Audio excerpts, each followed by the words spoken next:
Hi everyone, this is Carla from Written Word Calligraphy and welcome to Written Word Spotlight. And we are going to be doing a nib marathon. So I'm so excited about this episode because we are literally going to go and do a little speed dating with some of my favorite nibs. Definitely some I like a little bit more than others because I reach out to them every single day. And the others I reach out to every now and then.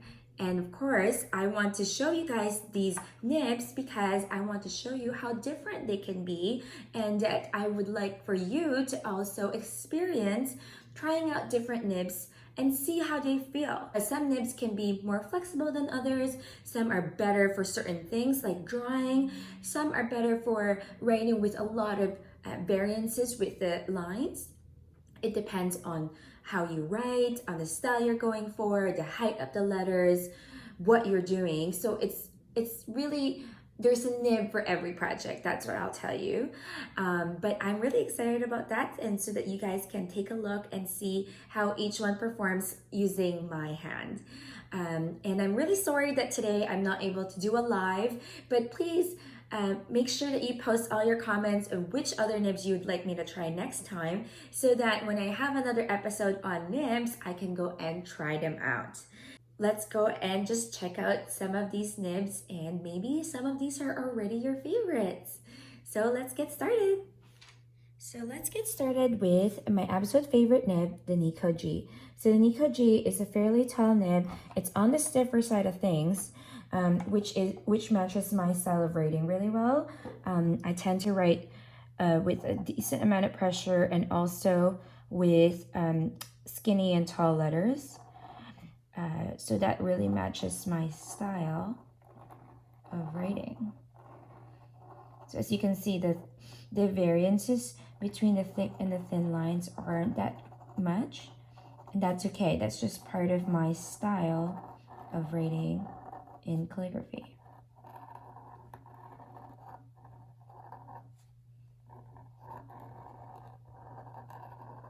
So this one is the Niko G.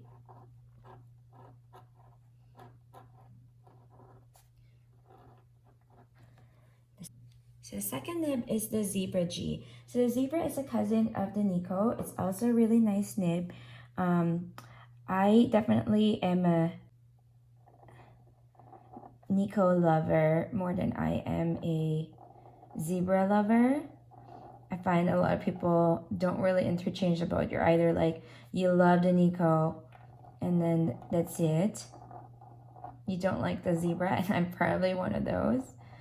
I just like how the ink flows in the Niko a bit better than the Zebra. It's just a preference type of thing. It is a bit more flexible in terms of the downstrokes, but the hairlines are a bit thinner with the Zebra. So that's how I think about the Zebra. And then the third one is a vintage nib called the Blandy. So this one I picked up on Etsy, and it's because I had read about it online, and there was some people that just really like this nib. So I was like, oh, let's check it out. Let's see what the fuss is all about. So I discovered that I love this nib for drawing, actually, because it's got really thin lines, great flexibility, but it's definitely not great at holding ink. Like, it's because it's so flexible, it just dispenses ink like crazy. So as you can see, the thin lines are super thin, and the thick lines are nice and thick, and they've got a ton of ink in it. So definitely way more flexible than the first two nibs. So when you're writing with this nib, make sure that you use as little pressure as much as possible. So this is the Blandy 2552. So yeah, as you can see, it's already starting to show some variances, right? And then this next nib is called the Browse Blue Pumpkins Nano nib. It's the Browse 361. It's also one of my favorites. I love using it on more textured surfaces.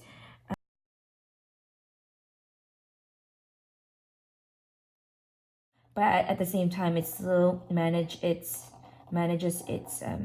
flexibility, which is what I love about that, because I like nibs with a decent amount of stiffness, so that when I write with a lot of pressure, which is what I often do, Its tip is not as pointed, so it can go over surfaces easier. So this one is the Brow Steno. I'm so sorry, by the way, if I am murdering the names. I really do not know how to say them properly, so I hope that was correct. And then the next nib is this really tiny one. This is also a brow nib, and I prefer using this other pen holder because it's so skinny and tiny that it's much better off if it has if it's just being held together by a screw versus like a flange. So that's what's beautiful about this other pen that I got from John Neal Books, is because you can use any nib on this literally that can fit in this section, and you just use the screw to hold it in, especially because it's so thin. It's a mapping nib, but of course, like if you can do a lot with it as well. So I definitely do not use this for normal writing, because it holds so little ink. I would spend way more time dipping than I would writing. So yeah, so this is the Browse 366. This is the Browse 366. So this one is great for drawing. The flexibility in this nib is amazing. As you can see, look at the thick swells that you can see on this tiny nib, and how much you're still able to write with one dip, you know?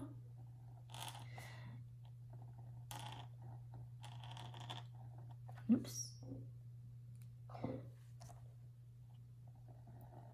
Yeah, it's on the scratchier end of things as well, but that's just because I haven't really been using this nib.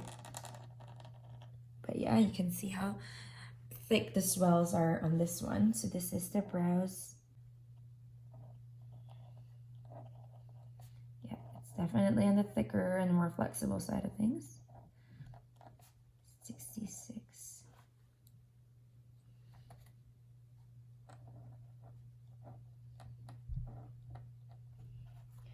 All right, then now we've got the sixth nib, Hunt 22. So after going into the 66, I'm going to another mapping nib. So this one I consider super fine. It has like the thinnest upstrokes ever. It's rather scratchy though, because it is a Hunt nib. So that's the thing about Hunt nibs. They're super cheap, but they definitely are so scratchy. So if you like to hear that sound a lot, I know there's some people that really enjoy that scratchy sound on paper. This is a great nib for that. So like I mentioned, it's definitely I got the super thin hairlines, but this nib is terrible on anything like not smooth. It will just catch on every single thing possible. I'm already writing on super fine Bristol paper, and yet it catches. It's just such a finicky nib, especially if you've just started using it. But because it's a Hunt nib, it doesn't stay as pointed for so long. So yeah, it's a beautiful nib for really thin hairlines, but I would prefer the Browse 66 instead for a mapping style nib. And like I said, it's great for drawing. Then the next one is the Leonard EF. So this one is another one of my favorite nibs. I love this nib so much because It's just got so much presence, and also it looks so cool. If you notice, there's like a bit of a sword crown cross shape on there, and it's just so stunning. And it's for me, whenever I want to write with a lot of flexibility but with the same kind of strength as the Nico, this is my nib to go to. So this is the Leonard principle. See how thick the hairlines, the swells are on this pen, but it's so it can still be fairly stiff at the same time. I just love how this nib shapes the letters so well.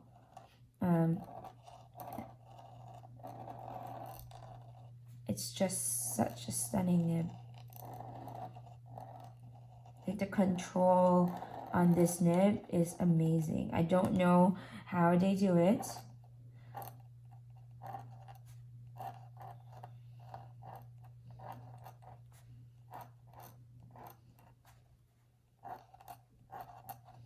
But it's definitely one of my favorites.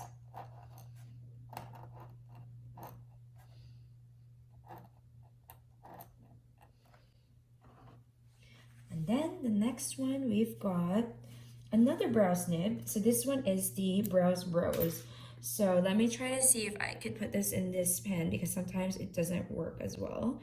Yeah, it's a little bit loose. So this brows rose nib has a gorgeous rose like engraving on here. It's really pretty.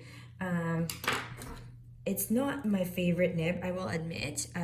I remember getting it very early when I first started doing calligraphy, and it was one of those that I thought I would love because I read a lot of reviews on it and people seemed to love it, but I just couldn't find my groove in it. I find the tip very finicky, and that the hairlines aren't thin enough for my taste, but it's definitely a beautiful nib to keep if you want to have something that looks like a piece of art. But definitely not my favorite. It's a rather on the thicker end as well for lines, as you can see.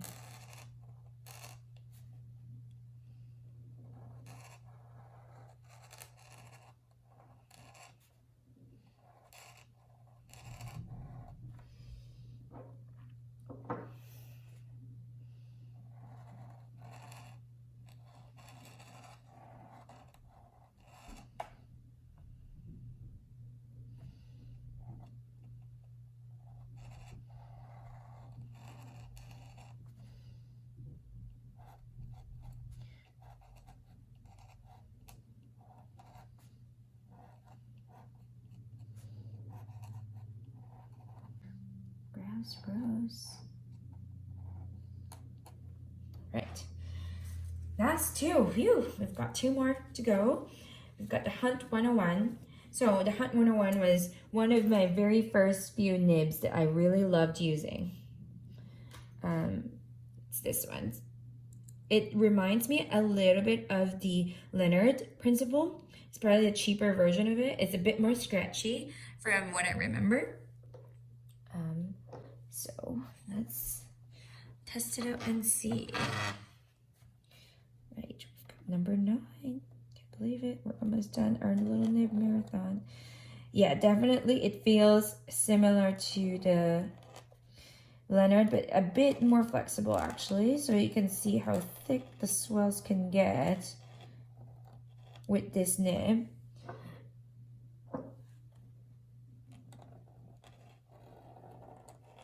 Using the exact same amount of pressure as I have been from the very beginning.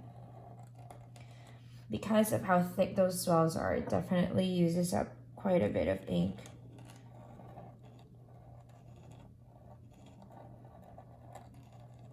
Look at how thick the lines are. How do you like that? So this one's the Hunt 101. So if you write with very little pressure, go ahead, use the Hunt 101. It's perfect for that. And last but not least, we have the Gilded 404. So this one is another really well designed nib. It's cool. It's got a blue color. It reminds me again of the Leonard, but a little bit better constructed for sure than the Hunt nibs. And a little bit skinnier. It feels similar to a very new Niko G, but it just doesn't write as smoothly. So the beauty about the Niko G is that it really feels like you're writing with butter.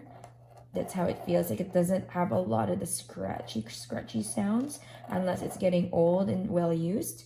But for the most part, this nib is pretty spot on that. Definitely less. It doesn't create as thick of lines as some of these nibs before it, but it's definitely a great contender for someone who loves to write with a decent amount of pressure, like myself. All right. Phew, that was exhausting, but that was fun because I got to see how some of the nibs worked with each other in comparison. I hope you guys enjoyed me testing out 10 different nibs on my little nib marathon for our spotlight. And I hope you guys probably got an idea of which nib you wanted to try out next. You're probably wondering what the names are and all of that stuff. I am going to be posting this document as well as the names on my website. So make sure you check out the link in the description or on my profile. I will make sure that you guys get that content right away. And yeah, I hope you guys enjoyed it. I hope you know that the only way that you can really know which nib works best for you is to try them out. One of the things that I did when I was starting out was literally buy a whole bunch of nibs and try them. And that's when I found out that some nibs are not the same.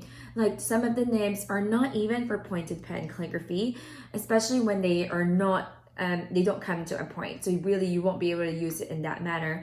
I also discovered that some of them are better for drawing or mapping, so it's really a lot of trial and error to find the right match, but at least you've got a good start of which nibs are good and what would probably suit you best based on your writing style.